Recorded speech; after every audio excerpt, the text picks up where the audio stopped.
स्वामी विवेकानंद का जन्म 12 जनवरी 1863 को हुआ।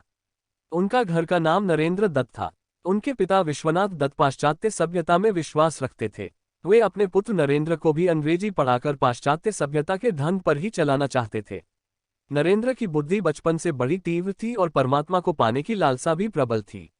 इस हेतु वे पहले ब्रह्म समाज में गए, किंतु वहां उनके चित्त को संतोष नहीं हुआ। 1884 में विश्वनाथ दत्त की मृत्यु हो गई। घर का भार नरेंद्र पर पड़ा। घर की दशा बहुत खराब थी। कुशल यही थी कि नरेंद्र का विवाह नहीं हुआ था।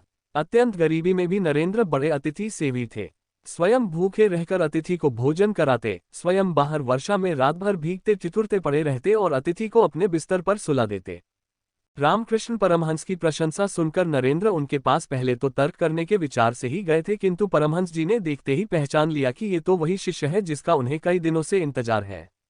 परमहंस जी की कृपा से इनको आत्म साक्षात्कार हुआ। फलस्वरूप नरेंद्र परमहंस जी के शिष्यों में प्रमुख हो गए। संन्यास लेने के बाद इनका नाम विवेकानंद हुआ।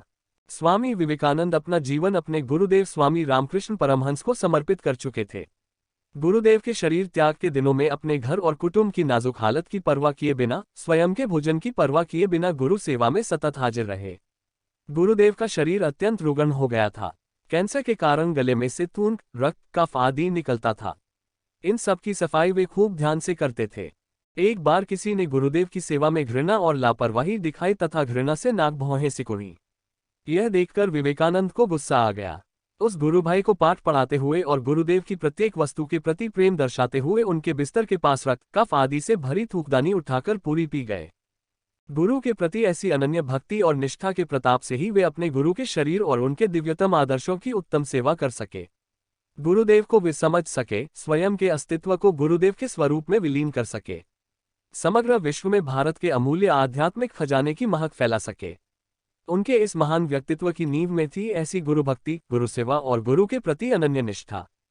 25 वर्ष की अवस्था में नरेंद्र दत्त ने गेरुआ वस्त्र पहन लिए। तत्पश्चात उन्होंने पैदल ही पूरे भारतवर्ष की यात्रा की।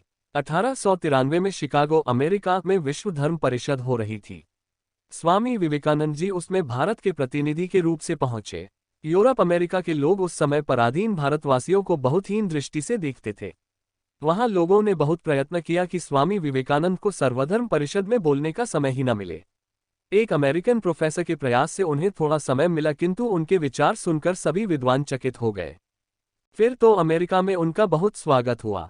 वहां इनके भक्तों का एक बड़ा समुदाय हो गया। 3 वर्ष तक वे अमेरिका रहे और वहां के लोगों को भारतीय तत्वज्ञान की अद्भुत ज्योति प्रदान करते रहे।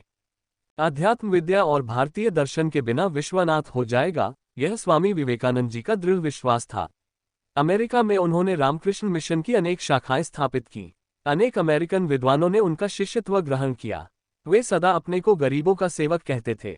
भारत के गौरव को देश देशांतरों में उज्ज्वल करने का उन्होंने सदा प्रयत्न किया। 4 जुलाई 1902 को उन्होंने देह त्याग किया।